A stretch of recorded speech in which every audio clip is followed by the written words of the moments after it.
Postcards is made possible by the Minnesota Arts and Cultural Heritage Fund and the citizens of Minnesota. Additional support provided by Margaret A. Cargill Philanthropies, Mark and Margaret Yakel-Julien on behalf of Shalom Hill Farms, a retreat and conference center in a prairie setting near Windham, Minnesota. On the web at shalomhillfarm.org. Alexandria, Minnesota, a year-round destination with hundreds of lakes, trails, and attractions for memorable vacations and events. More information at explorealex.com. The Lake Region Arts Council's Arts Calendar, an arts and cultural heritage funded digital calendar showcasing upcoming art events and opportunities for artists in West Central Minnesota. On the web at lrac4calendar.org. Playing today's new music plus your favorite hits, 96.7 Cram. Online at 967cram.com. Can't get this thing done. Nothing worse than a sticky zipper. You're gonna dream yourself to death, son. You gotta live in the real world. What brings you to Tuscaloosa? That young lady is not what she's seen. I'm afraid she's not very stable. Billy, you know what the word Tuscaloosa means? It's a new time now. You're either part of the problem or you're part of the solution. There's some bad stuff going on in town. You're gonna have to figure out what side of the line you stand on. We're leaving. All orderlies code red. You crazy one? Crazy about me.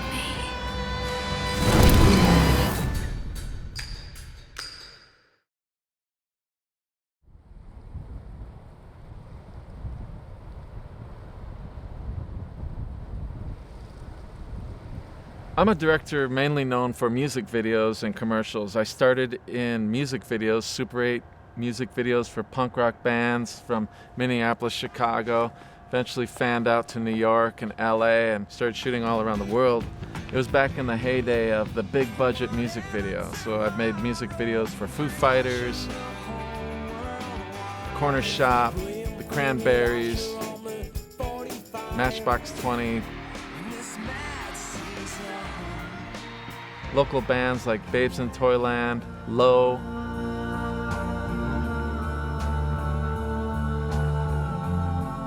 And as I was working my way up, I got to make a music video for another local musician, Prince. It was a very political music video about racism against Middle Eastern people after 9/11. And Prince had a song called Cinnamon Girl, which was about that, and he wanted me to write a story about it and depict it. We spent the whole summer working on a music video together, and some of those ideas I actually was trying to use in Tuscaloosa. Tuscaloosa is set in Alabama, 1972, and oftentimes people ask me, like, what's the movie about? And I tend to say, it's about Alabama, 1972 in its start time. Anti-war protests against the Vietnam War. Women's liberation was a huge thing. Roe v. Wade was just coming in. Black rights movement. It's very similar to our times right now. And all those things come into our story. It's kind of the background of our story. And even though it's about these fictional characters, we can't help look at history and feel that as a backdrop to this world of Tuscaloosa, Alabama. When I first read the novel for Tuscaloosa, it's by Glasgow Phillips, I thought this would be a great film. She's the one person who's thrown in, and I thought the novel went beyond just racism is bad.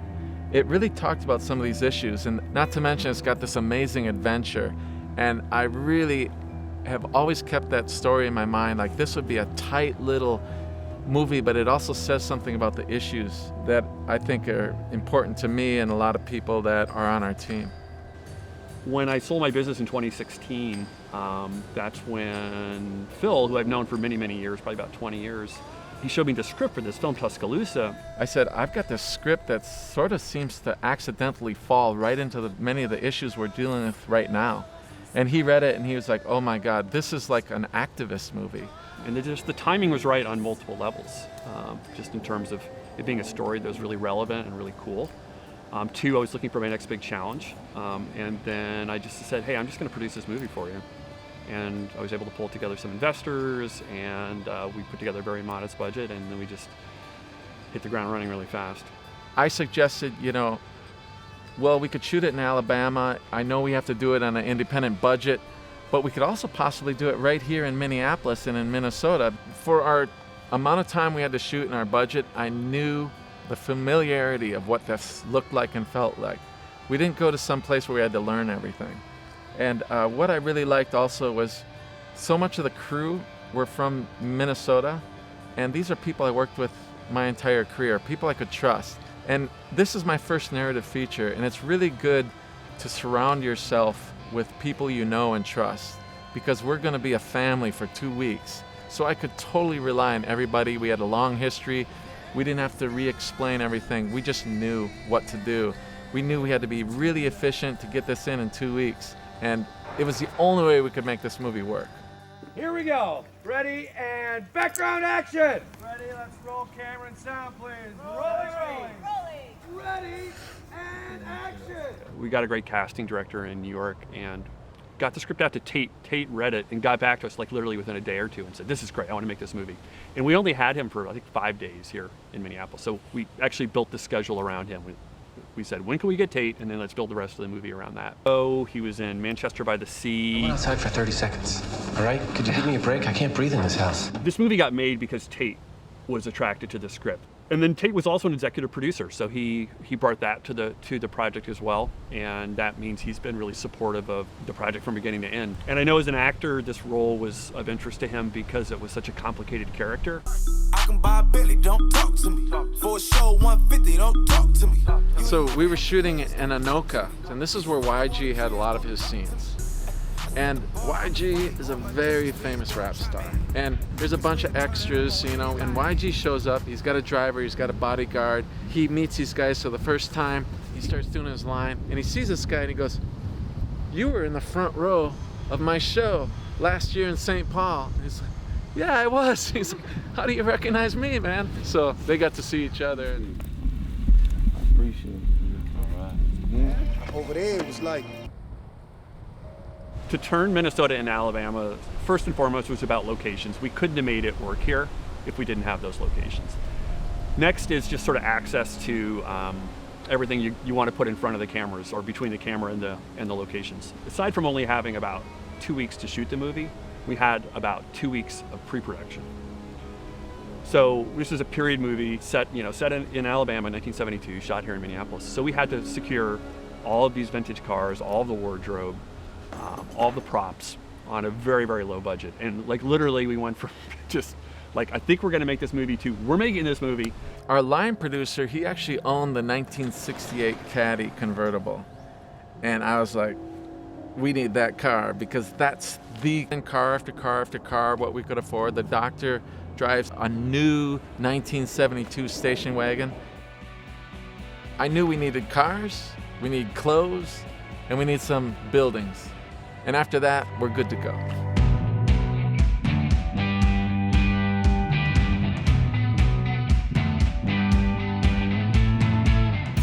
Locations were really key to making this movie work. And we worked with a woman named Ann Healy here in town. She's kind of a go-to locations expert. She helped us find many of the locations. Train bridge, an old rusty, authentic, 100-year-old train bridge. We did a lot of research and found that if you look at the Black Warrior photos of it and images of it, it looks so much like the Mississippi up here in Minneapolis during that time period. And we also had almost an exact replica of the train bridge right in northeast Minneapolis.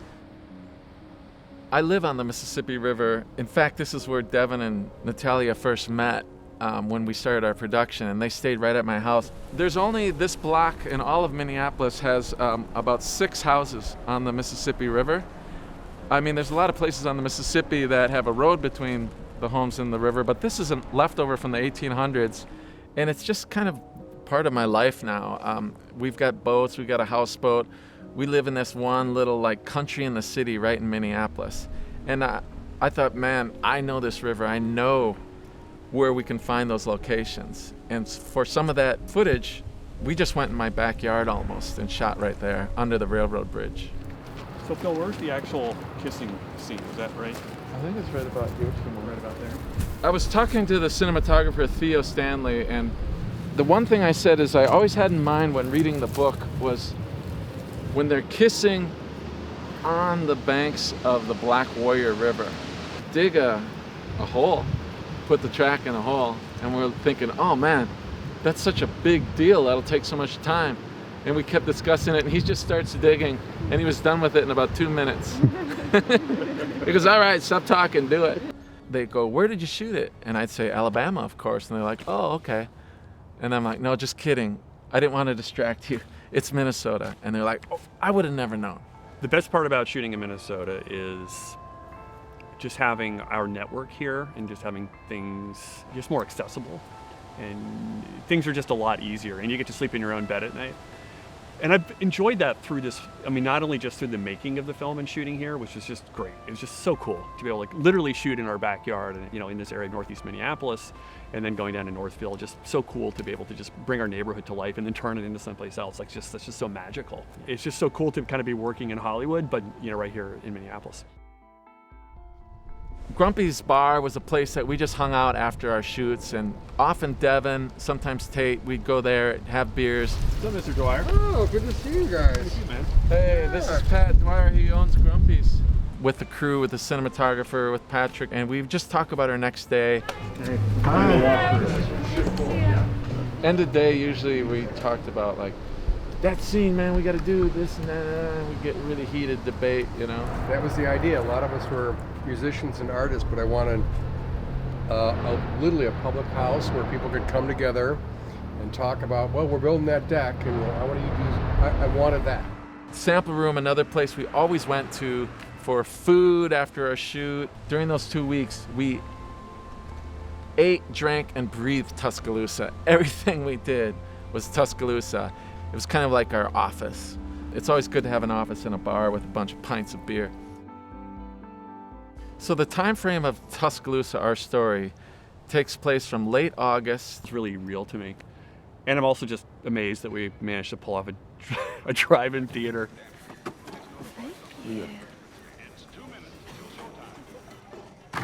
We built a drive-in theater at a location north of the Twin Cities. There's a farm up there. We did a day where we shot the barbecue hut party scene, and then that was like the first half of the night. The second part of that night was the drive-in. That's how we shot this movie in 12 days. Take your time, Marty. Virginia, be a little delayed. Great. That's really the principal photography. That's the 90% of the movie. Happened to this character Antoine, the fact that he'd been chased by the police. But we realized it was just too much talking about it and not enough kind of seeing it. So we decided, let's take another 2 days, bring in some stunt drivers and shoot the scene so we can actually show it to the audience and to help kind of raise the stakes in the movie. So we shot over 2 nights, and one of the nights we shot right here in Northeast Minneapolis at the Northrop King building. And in order to do that, we brought in our stunt car driver, we brought in a stunt motorcycle driver, and we brought in a stunt coordinator. These 3 guys all came in from Los Angeles because you can't find these kinds of drivers here in Minnesota.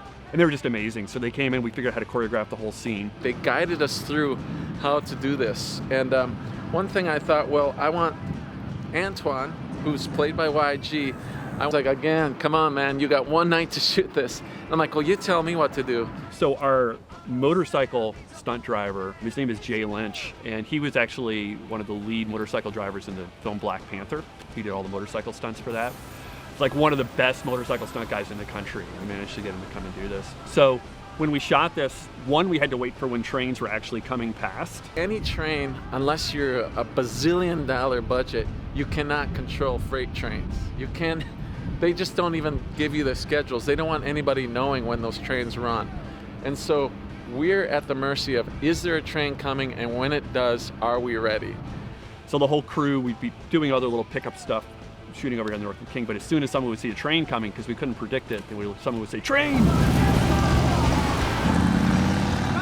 And then we'd keep running the scene as many times as we could before we'd lose the train.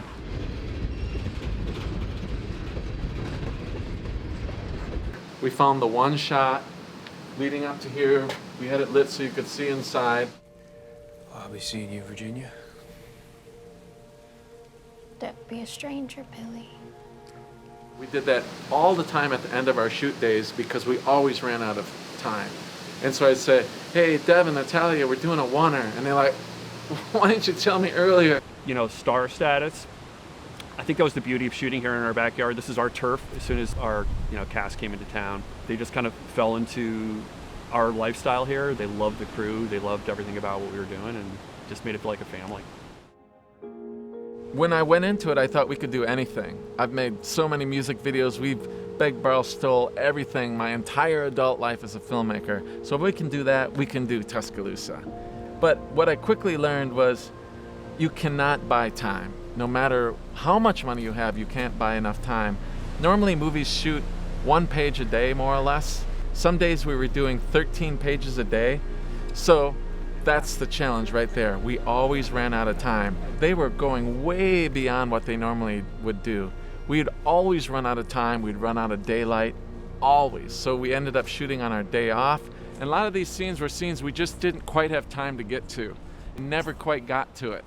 But then on his last day, last morning, we got 1 extra half day out of him.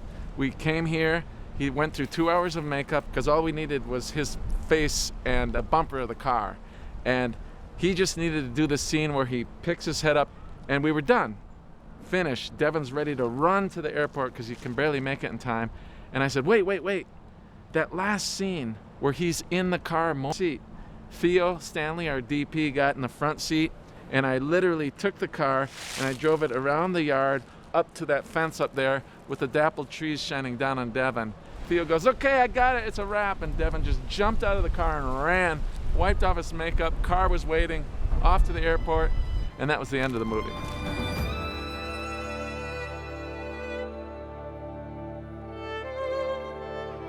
My favorite part of filmmaking is it's just the joy of the creative process with an incredible team. To me, that's just the best. There's just nothing better in life than when you get to do that. On the kind of budget we had, everything was impossible, every day was impossible. So when we would achieve a great scene or we would figure out some solution to an impossible, intractable challenge, like that was the moment where, yeah, you have that sense of, wow, we did it. When I started out in filmmaking in my early 20s, I was really into punk music. I was in bands, I was traveling around, but I'd come from a farm. I had no filmmaking experience. But once I bought a Super 8 camera and I met all these bands that were my heroes, bands like Naked Reagan and Steve Albini's Big Black, and instantly I was taken. I fell in love with it. I was like, this is all I want to do. And that journey of starting with that Super 8 camera, DIY, shooting these bands that I knew. It was such a badass attitude that all the bands had. And all of that beginning through the whole journey of my music career, right through Tuscaloosa, it kept that ethic, that punk rock DIY ethic. And that's the only way we could have made this movie. And I felt like we went back to that time all the time when we were shooting Tuscaloosa.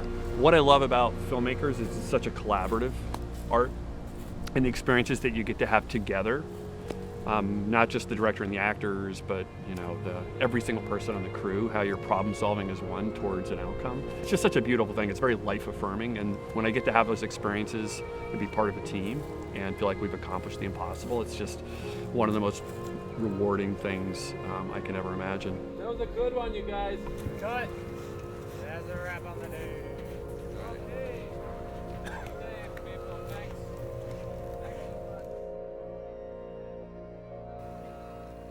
Okay, cut. Cutting! Lots of cut. Let's get some coats on these people.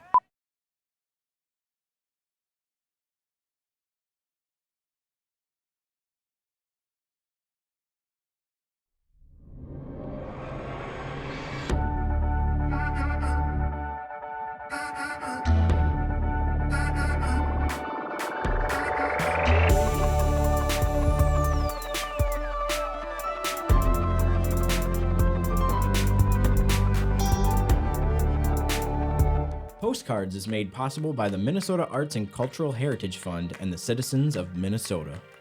Additional support provided by Margaret A. Cargill Philanthropies. Mark and Margaret Yakel-Julien on behalf of Shalom Hill Farms, a retreat and conference center in a prairie setting near Windham, Minnesota. On the web at shalomhillfarm.org. Alexandria, Minnesota, a year-round destination with hundreds of lakes, trails, and attractions for memorable vacations and events. More information at explorealex.com. The Lake Region Arts Council's Arts Calendar, an arts and cultural heritage funded digital calendar showcasing upcoming art events and opportunities for artists in West Central Minnesota. On the web at lrac4calendar.org. Playing today's new music plus your favorite hits, 96.7 Cram. Online at 967cram.com.